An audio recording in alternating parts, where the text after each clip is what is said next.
Il faut accepter les choses telles qu'elles sont. Chaque chose qui arrive ne vient que pour que tu puisses grandir en esprit. C'est-à-dire, aujourd'hui, tu es ici. Et puisque tu es là, tu dégages une certaine énergie qui, autour de toi, fait advenir des situations désagréables. Soit que tu es malade, soit que tu es en bonne santé, mais les choses sont sans dessus-dessous autour de toi. Soit que tu crées que des problèmes, soit toutes les personnes que tu touches ou toutes les choses que tu touches ne finissent qu'en branle. Peu importe. La situation qui vient est là pour que tu puisses grandir. Tu puisses la vivre pour grandir. Si tu es habitué à résister aux choses, eh bien, les situations vont toujours revenir. Tout ce à quoi tu résistes persiste.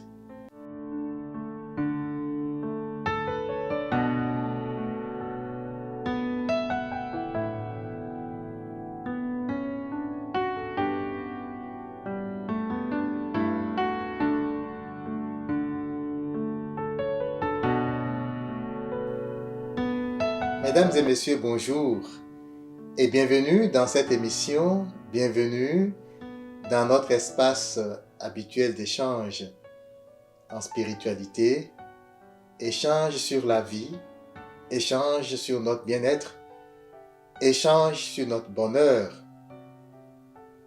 Aujourd'hui, nous allons parler d'un sujet encore intéressant. Nous allons parler de la vie, mais nous allons transcender notre vision habituelle de ce qu'est la vie pour découvrir qu'en fin de compte, la vie n'est qu'un jeu. Eh bien oui, vous l'avez bien entendu, la vie n'est qu'un jeu. La première fois que j'ai découvert une telle affirmation, c'était sur la page de couverture du livre de Florence Scovel Shinn qui est intitulé Le jeu de la vie et comment le jouer. Alors, je me suis posé la question de savoir, mais de quoi elle parle? La vie, est-ce un jeu?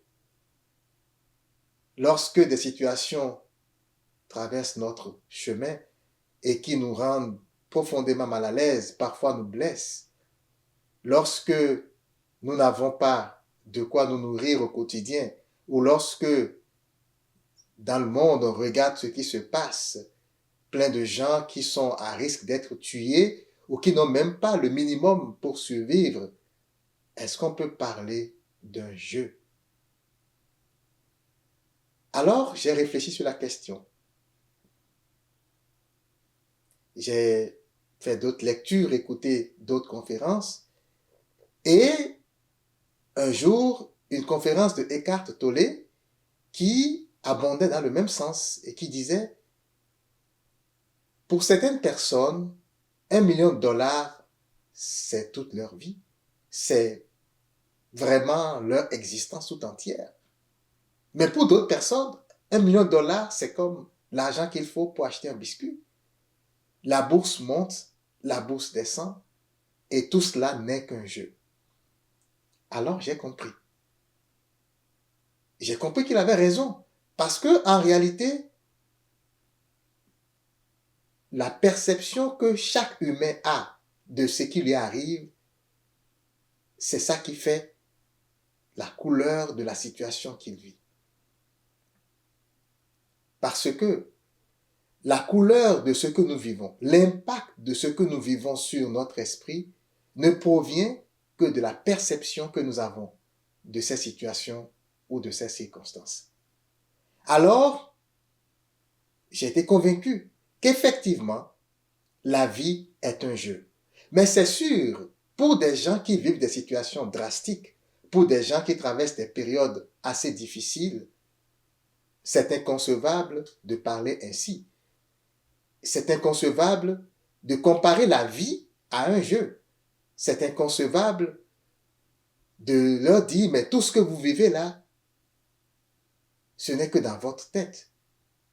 Alors, voyez-vous, je suis d'accord parfaitement d'accord avec toutes les personnes qui me suivent en ce moment et qui se disent dans leur esprit, mais celui-là, il délire. Parce que au départ, moi-même, je l'avais perçu de cette façon-là. Mais laissez-moi vous dire qu'en réalité, lorsqu'on s'élève par rapport à tout ce qui nous arrive, que ce soit de façon agréable ou désagréable, lorsqu'on s'élève, on se rend compte que ce qui dicte notre vision de la chose, c'est l'impact de ce qui s'est produit, de la situation, de la parole, de l'action, l'impact que ça a sur notre esprit. Les situations qui se déroulent devant nos yeux ne sont que des expériences, n'est-ce pas? S'il pleut au dehors, c'est une expérience. Si quelqu'un m'insulte ou m'invective ou m'agresse ou même me bat, c'est une expérience. Si je vais à la plage avec des amis et que je passe de très bons moments, ce sont des expériences. Au travail, si j'ai été promu, j'ai une nouvelle promotion et je me sens très à l'aise dans ce que je fais et que ça me rend heureux, c'est une expérience que je vis. Ma perception de toutes ces expériences ne dépend que de leur impact sur mon esprit. Si leur impact est agréable, alors je vais parler de bonne expérience. Je vais dire la vie est belle. Je serai content, je serai heureux. Mais si l'impact est moins agréable ou désagréable, alors je vais parler de situations difficiles. Dans l'enseignement passé, nous avions abordé le concept, le thème de la vie, et nous avions dit que la vie est une énergie qui s'écoule. C'est une énergie qui renforce en elle-même des forces qui font bouger des choses. Eh bien, lorsque ces choses bougent, elles bougent autour de nous. C'est sûr que nous ne sommes pas étrangers à tous ces mouvements qui s'opèrent autour de nous. Lorsque je me lève le matin et que j'entends des bruits, que ce soit dans la maison, que ce soit à l'extérieur de la maison, lorsque je me lève le matin et que des oiseaux chantent, lorsque je sors de la maison et que je vois des voitures bouger, eh bien, c'est la vie, c'est la force de la vie qui fait bouger toutes ces choses. Et mon esprit n'est pas étranger à toutes ces choses.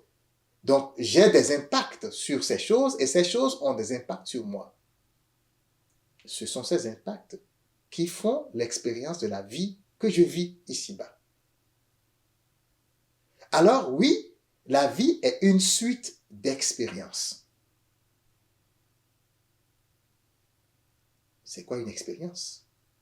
Une expérience, c'est une situation ou une circonstance que je vis soit de l'intérieur ou de l'extérieur. Alors, il faut qu'on s'entende là-dessus. Ce qui vit l'expérience, ce n'est pas le corps. Nous sommes corps, âme et esprit. Ça, on le sait. Nous avons le corps physique et nous avons notre esprit qui fait mouvoir toutes choses. Si mes bras bougent, si ma tête bouge, si je peux parler, c'est grâce à l'énergie de mon esprit. Ce qui ressent l'agréable et le désagréable, c'est l'esprit. Donc, lorsque je dis que la vie est une suite d'expériences, la vie est une suite de choses qui se produisent. Et ces choses ont un impact sur mon esprit. L'impact, comme j'ai dit, je le ressens. Je ressens quelque chose d'agréable, je dis merci Seigneur. Je ressens quelque chose de désagréable, je dis oh mon Dieu, peux-tu venir me sauver? La plupart du temps, c'est ce que nous faisons. Les expériences vont avoir un certain impact que nous allons ressentir. Et selon ces impacts, nous allons colorier ces expériences. Nous allons dire, cette situation est facile, elle est très agréable, j'aimerais bien recommencer. Ou alors, ça a été tellement difficile la perte de cet être cher. Ça a été tellement difficile la perte de mon ami sincère. Ça a été tellement dur de supporter la perte de mon boulot. Alors, les expériences qui arrivent, ces expériences dont nous parlons, est-ce qu'elles sont nécessaires? La réponse, c'est oui. Elles ne sont pas nécessaires parce que pour nous, elles devraient être nécessaires. Non. Elles sont nécessaires parce que c'est la vie. La vie est une suite d'expériences. Et ces expériences peuvent être spirituelles ou physiques ou matérielles. Si nous sommes venus en ce monde, c'est justement pour faire des expériences. C'est justement pour vivre ce genre d'expérience. En réalité, nous ne sommes que l'instrument du divin pour vivre ces expériences. N'oubliez jamais, Dieu, c'est le créateur, la source de tout ceci. Et toutes les choses qui existent, existent en Dieu. Donc nous, en tant qu'êtres humains, nous existons en Dieu. Et d'un autre côté, Dieu existe en nous. Ça veut dire quoi? Tout ce qui bouge en moi, c'est l'expression de l'existence de Dieu en moi. C'est la preuve que Dieu vit en moi. Et je rappelle toujours cette phrase du Christ dans l'évangile de Thomas, quand les disciples lui ont demandé, mais montre-nous la preuve de Dieu en nous. Et il a dit, le mouvement au repos. Tout ce qui bouge en moi, c'est l'expérience divine. Mon cœur qui bat, c'est l'expérience divine. Le sang qui circule, c'est l'expérience divine parce que tout cela est mu par mon esprit. Si je peux me lever et marcher dans la rue, c'est l'expérience divine. C'est Dieu qui fait l'expérience de marcher dans le monde physique. Alors oui, les expériences sont nécessaires. Elles sont même indispensables. Parce que le Créateur, la source, l'intelligence qui est en toutes choses veut expérimenter des choses. Et nous sommes ces canaux d'expérimentation. Nous sommes ces instruments pour expérimenter ces choses. Nous sommes ces témoins dans ce monde. Nous sommes ces témoins sur la terre. Et quand on parle de témoins, c'est véritablement de cela qu'il s'agit. Tu es le témoin de Dieu sur la terre.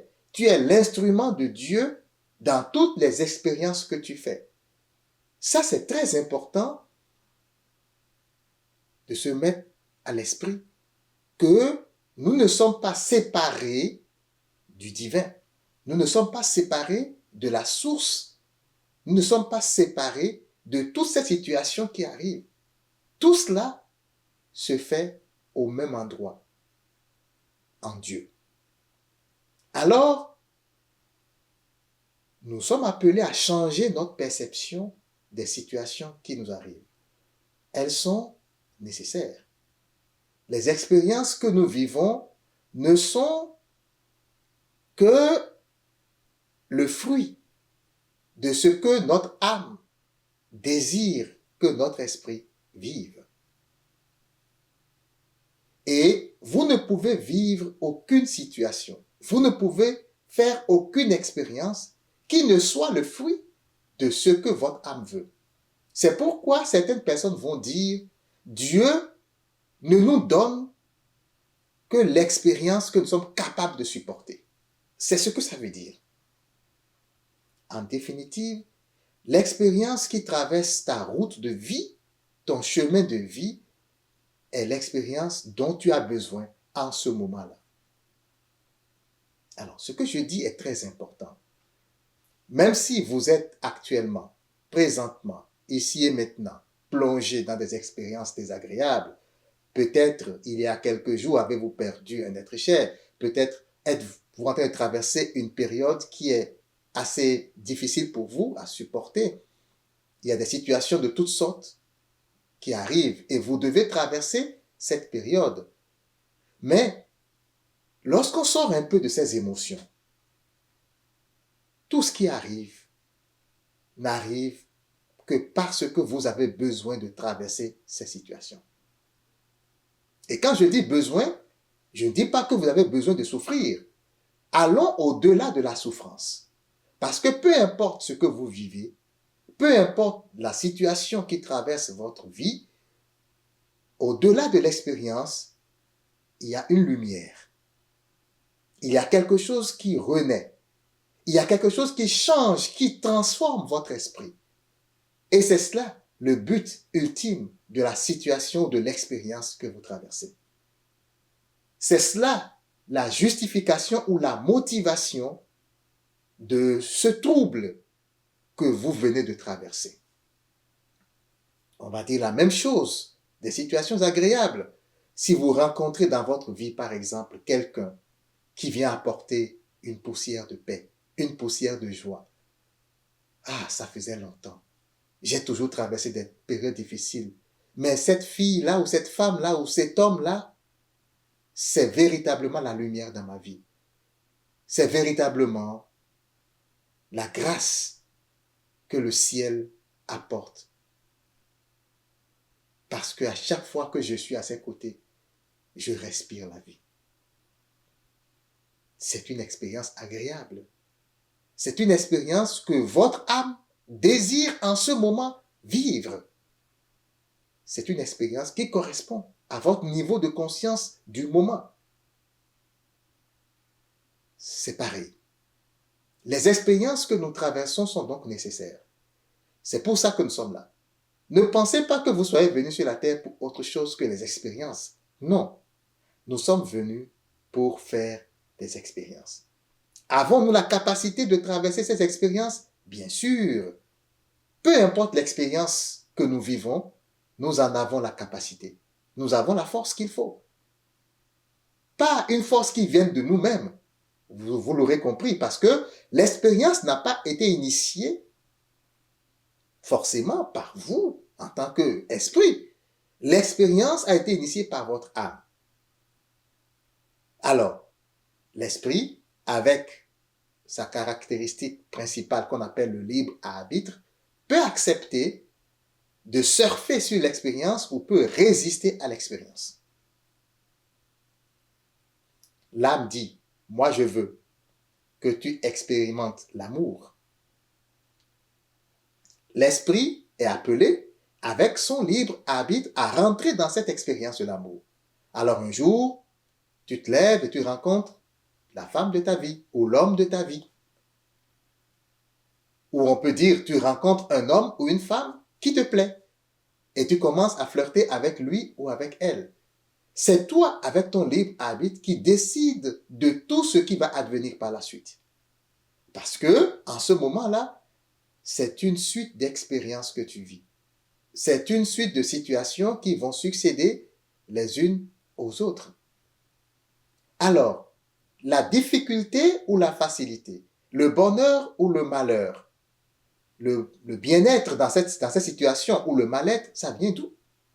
La coloration d'une expérience, chers frères et sœurs, vient de la perception que nous avons de l'impact de cette expérience sur notre esprit. Je reprends. Lorsque vous vivez une expérience et qu'elle vous paraît agréable, c'est parce que les conséquences de cette situation, de cette expérience sur votre esprit sont agréables. Alors, vous percevez cette situation comme étant une situation agréable.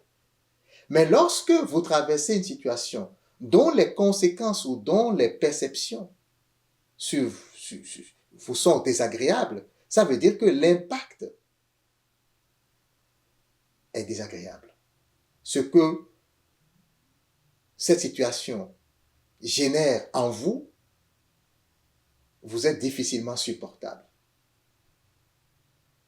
La question ici, c'est de se demander pourquoi une situation pourrait-elle être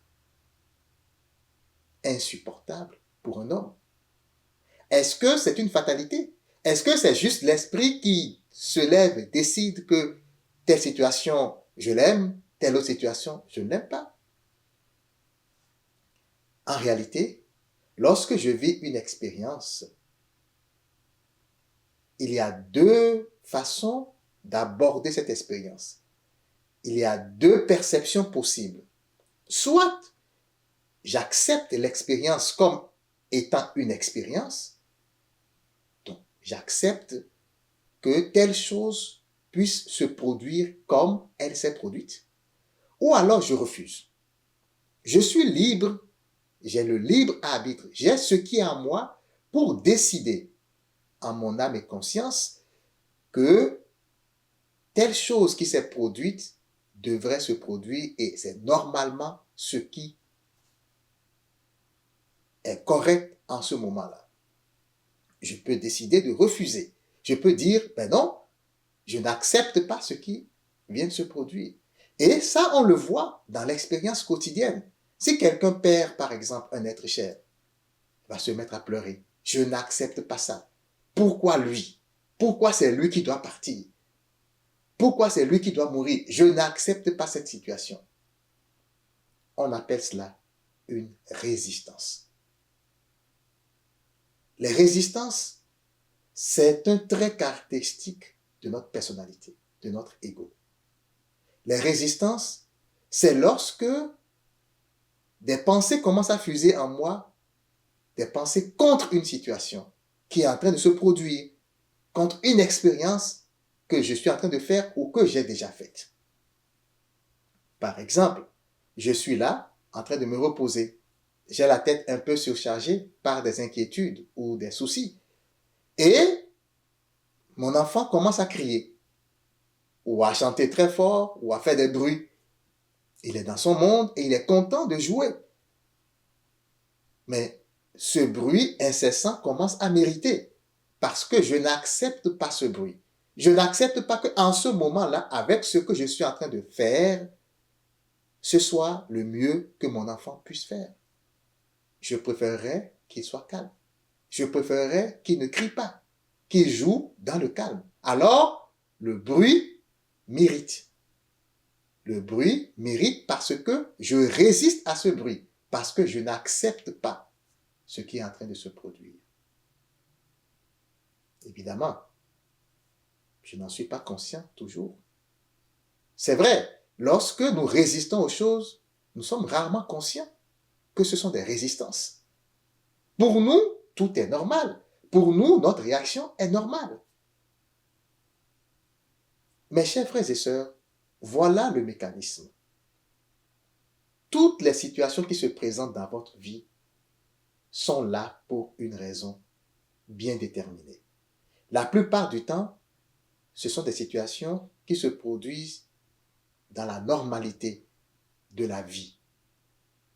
Lorsque tu vis une expérience, c'est normal. Tu vis l'expérience parce que réellement tu as besoin de vivre cette expérience. Peu importe qu'elle soit agréable ou désagréable. C'est toi qui donnes la coloration.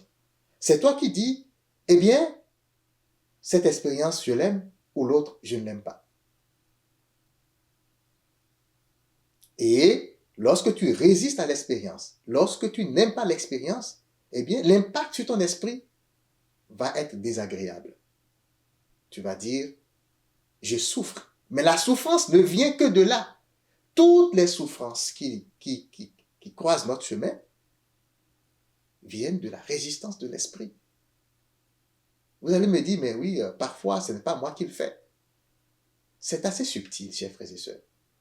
Ce n'est pas toujours dans notre conscience.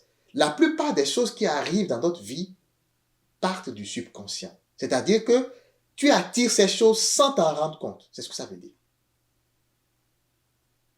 Donc, si quelqu'un te dit, ben, c'est toi qui l'as attiré, tu vas dire, mais tu es fou.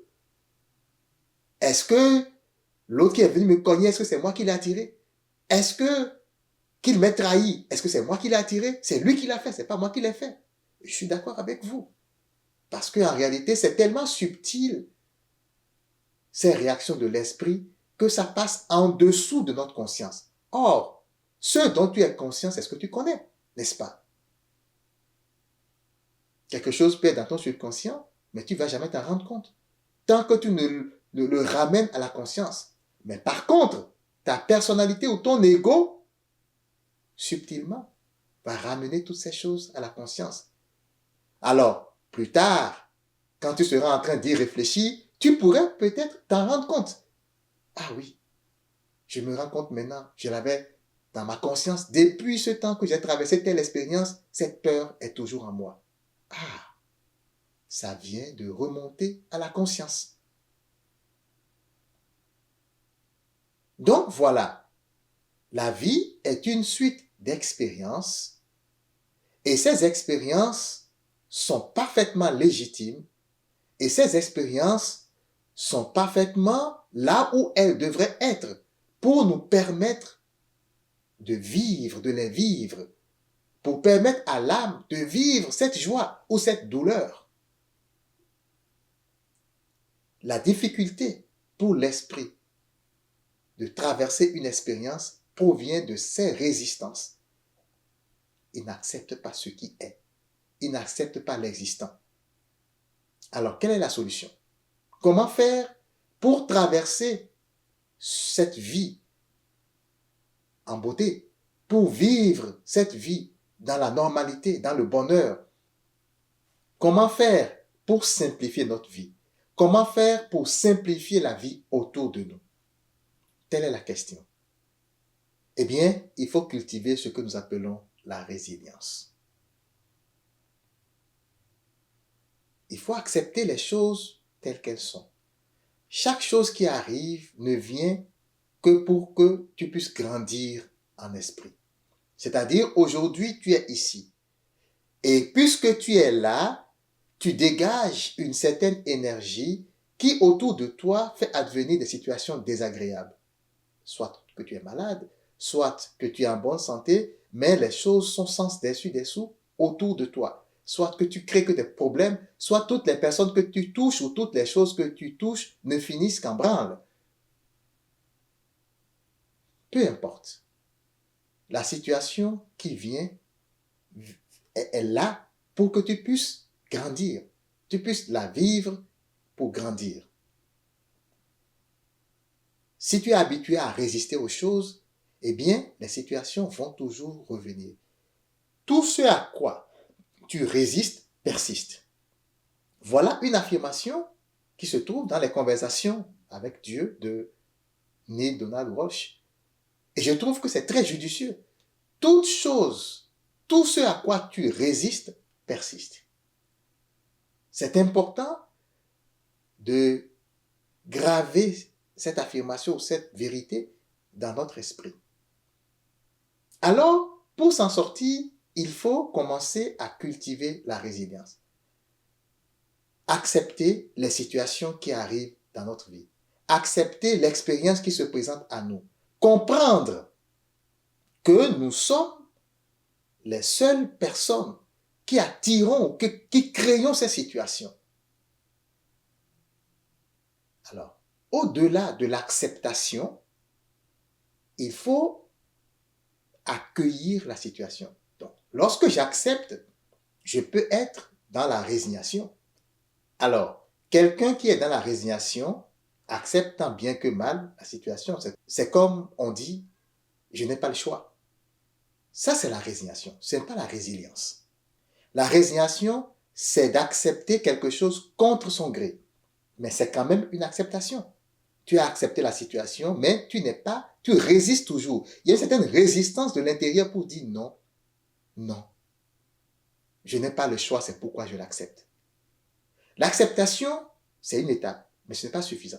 Il faut accueillir la situation. C'est-à-dire, il faut aller au-delà de ce que tes sens physiques voient, de ce que tes sens, ton corps ressent. Il faut aller au-delà des blessures. Il faut aller au-delà des blessures que cette situation génère en toi pour comprendre la raison profonde de sa venue dans ta vie. Pourquoi cette expérience maintenant? Pourquoi est-ce que c'est maintenant que telle chose ou telle chose se produit dans ma vie? Lorsque je comprends que chaque chose qui advient dans ma vie est là pour une raison et que c'est toujours pour mon bien, alors j'accueille ce qui arrive dans ma vie. Et quand j'accueille ce qui arrive dans ma vie, je me mets à relativiser les choses. On dit que je hisse mon esprit. Je m'élève au-dessus de la vie physique. Je me lève au-dessus du physique. Je me lève au-dessus de ce que mes sens physiques voient pour embrasser le monde spirituel. En ce moment, mon esprit se rapproche de l'âme. Mon esprit se repose. Le but de tout cet exercice, le voilà. Faire reposer son esprit. Lorsque ton esprit est en paix, tout le reste suit. Lorsque ton esprit est en paix, tu as la joie, tu as la lumière, tu comprends beaucoup de choses parce que quand l'esprit est troublé, son champ de vision se rétrécit. Mais quand l'esprit est calme et au repos, le champ de vision s'élargit. C'est pour ça que dans Ésaïe 30, verset 15, il est écrit, c'est dans le calme, c'est dans la tranquillité et le repos que sera votre salut. C'est dans le calme et la confiance que sera votre force. C'est pas pour rien. Ce sont des paroles de sagesse, chers frères et sœurs. Lorsque je calme mon esprit, le champ de vision s'élargit. C'est ce que nous appelons la résilience. La résilience, c'est non seulement j'accepte, mais j'accueille la situation, j'accueille l'expérience comme étant quelque chose de normal. Je ne juge plus lorsque je suis résilient. Mais dans la résignation, je résiste toujours. Ici, pour la paix du cœur, il faut être résilient. Il faut accepter la situation et voir alors que ce n'est qu'une situation, ce n'est qu'une expérience qui fait partie de la horde d'expériences que comprend la vie que je vis. Et alors, lorsque j'accueille l'expérience, je me rends compte que, oh, ce n'est qu'un jeu, ça passe. Il n'y a rien qui ne passe pas. Ciel et terre passeront. Les seules choses qui ne passeront pas, c'est la parole, c'est la vérité. Et la parole est esprit et elle est vie. C'est pourquoi elle ne peut pas passer. Toute chose passe. L'expérience que je viens de vivre passe ou passera. Ce n'est qu'un jeu. Si je commence à relativiser les choses, je vais voir la vie comme un jeu. Et voilà pourquoi nous faisons tout ceci. Pour que vous puissiez graver dans votre esprit cette vérité. Ne prenez pas les choses du premier degré. Les choses qui arrivent ne doivent pas être perçues comme des obstacles au premier degré. C'est des expériences. Vous devez savoir que chaque chose qui arrive doit arriver. Ce ne sont que des expériences. Et puisque ce ne sont que des expériences, alors vous devez les prendre comme ce qu'elles sont, c'est-à-dire des expériences. La vie est un jeu. Comprendre que la vie est un jeu, c'est déjà la première étape, la plus cruciale, pour aller dénicher comment jouer à ce jeu. Parce que lorsque je sais comment je joue au jeu de la vie, alors je vais vivre heureux. Et voilà ce que je vous souhaite, de vivre heureux, de vivre épanoui, de vivre en joie et en paix. Que votre esprit soit dans la paix, que votre esprit soit dans la lumière. Soyez bénis.